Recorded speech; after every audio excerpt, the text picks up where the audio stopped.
Investigatívec Michal Šimečka letel do Dubaja hľadať majetky ľudí spájaných so Smerom. 3 konkrétne adresy, ale úmyselne vynechal. Prišiel som sem, aby som vám ukázal, v akom luxuse si žijú Ficovi oligarchovia. Dalo by sa povedať príslušníci tej jeho širšej príživníckej rodiny. Dvojaký meter progresívneho Slovenska platí vždy len na predstaviteľov Smeru. Michal Šimečka nám totiž vo svojom pekne postrihanom videjku zabudol ukázať, či v Dubaji skontroloval aj 3 byty Matovičovho nominanta v Typose. Tým je Erik Ňariaš, bývalý poslanec Igora Matoviča, ktorý ho tesne pred svojím mocenským koncom dosadil do vedenia tohto štátneho podniku. Dnes pán Ňariaš vlastní v Dubaji rovno 3 investičné byty.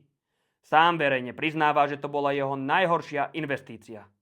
Zverejnené informácie potvrdzujú, že ich kúpil za 1,3 milióna eur. Pozrel som sa na jeho dostupné majetkové priznania za roky 2019 a 2022.